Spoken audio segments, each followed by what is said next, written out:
Welcome grade 8 students. Let us continue our topic, that is type of combustion. कितने types के combustions होते हैं? In this chapter we are going to see 3 types of combustion. The first type is rapid combustion.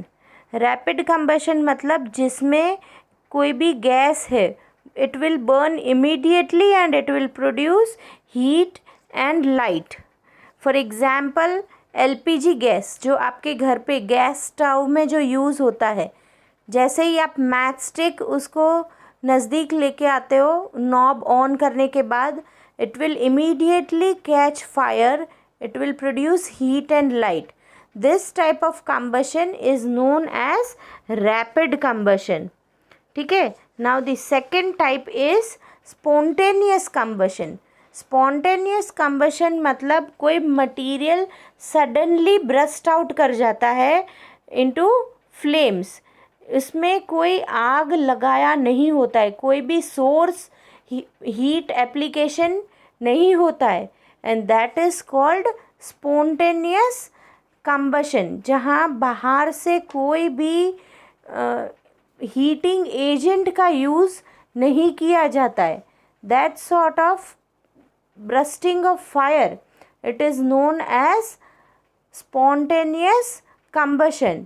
अब for example अगर आप white phosphorus को ऐसे ही खुला छोड़ दो एयर में, it reacts with oxygen present in air and it will start burning.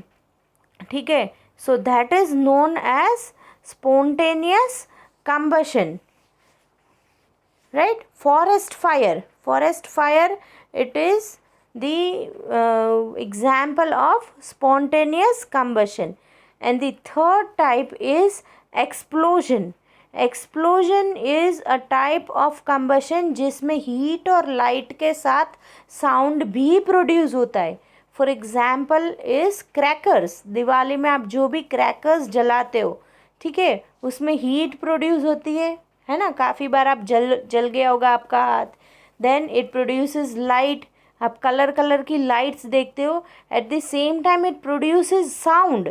So such type of combustion जिसमें हीट और लाइट के साथ साउंड भी प्रोड्यूस होता है, that type of combustion is known as explosion.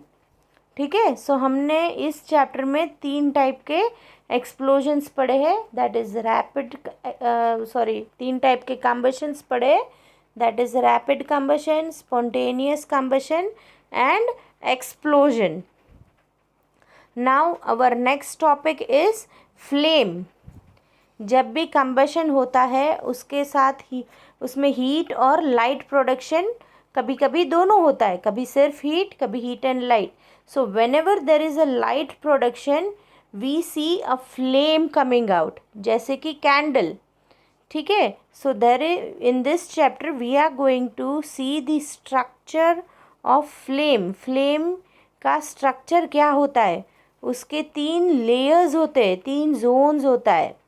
ठीक है. The first outer most zone which is almost colourless. Outer most zone कैसा होता है, कलरलेस होता है, but it is the hottest zone, hottest part of the flame. फिर जो बीच वाला होता है that is moderately hot, थोड़ा थोड़ा होता है hot. and the innermost part which is near the you can say flames, जो जहाँ से शुरू होता है starting part, which is blackish in color. ठीक है.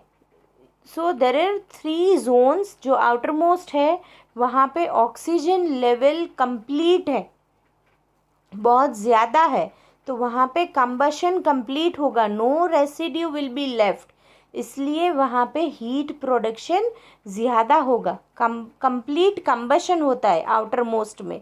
इनर बीच वाला जो है वहाँ पे थोड़ा आउटर मोस्ट लेयर से कम कंबशन होता है, जिसके हिसाब से वो मॉडरेटली हॉट होता है. And the inner most part is least hot. सबसे कम हॉट कौन सा होता है, inner most part. Right. So this is the structure of flame. Right. It is the structure of flame. अब मैं बोलूँ आपको, गोल्ड स्मिथ जो है, सोना जो सुनार होता है, वो सोना जलाने के लिए, गोल्ड को मेल्ट करने के लिए कौन सा पार्ट फ्लेम का यूज़ करेगा? He will use the outer most part. क्यों? क्योंकि वो सबसे हॉटेस्ट होता है। वो अपना जो ब्लो पाइप होता है उससे भी वो आउटर मोस्ट फ्लेम है, उस ब्लो पाइप से वो आउटर मोस्ट फ्लेम ही यूज़ करेगा, right, because it is the hottest part और वहाँ पे कंप्लीट कंबशन होता है। ठीक है, सो this was the structure of flame. अब जो हमें ल्यूमिनस पार्ट है फ्लेम का, जहाँ से हमें लाइट मिलती है, which is that part? The luminous part is the centre one. ठीक है, जो आउटर मोस्ट पार्ट है वो कलरलेस होता है, पर फ्लेम का जो येलो कलर होता है it is due to the middle part. Luminous zone कौन सा होता है फ्लेम का? The centre zone. ठीक है, so it is the middle part जिसके हिसाब से हमें येलो लाइट मिलता है। Okay, so this was about flame. अब हम देखेंगे इसमें से fuel efficiency. Our next part is fuel efficiency. अब ना, व्हाट इज़ अ फ्यूल? हमने पहले भी पढ़ा था, the substance which reacts with oxygen and it gives out either heat or sometimes heat and light both is known as fuel। पर एक ideal fuel कैसा होना चाहिए? आइडियल फ्यूल कौन सा होता है? आइडियल फ्यूल ऐसा होता है जिसका इग्निशन टेम्परेचर लो रहता है, मतलब वो तुरंत जलना शुरू हो जाएगा। फिर it is easily available, it is cheaper in rate, it leaves very less residue. ठीक है, उसके जलने के बाद कार्बन पार्टिकल्स या रेसिड्यू जो बचता है वो बहुत कम बचता है, and its fuel efficiency is more. Efficiency मतलब amount of energy produced, heat energy produce, वो ज़्यादा होता है। ऐसे फ्यूल को हम क्या बोलते हैं? Ideal fuel, right? So now we are going to see what is fuel efficiency, or you can say calorific value of a fuel। Calorific value मतलब क्या होता है?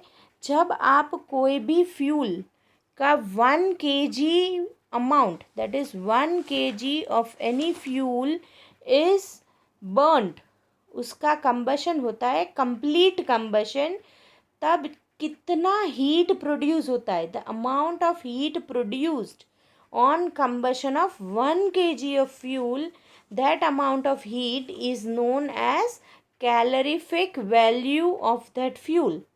हर एक फ्यूल की कैलोरीफिक वैल्यू अलग अलग होती है। मान लो 1 kg पेट्रोल आपने कंबशन किया, उस कंबशन में 1 kg पेट्रोल के कंबशन में कितना हीट प्रोड्यूस हुआ है, that amount of heat is known as calorific value of petrol। इसका हम मेजरमेंट कैसे होता है? किलो जूल पर KG.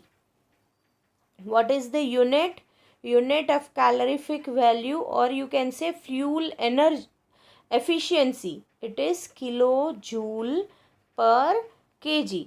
now see this table 6.4, it shows the calorific value of different fuels। हर एक फ्यूल का कैलोरीफिक वैल्यू डिफरेंट होता है, and this table is important, you are suppose to learn it, right.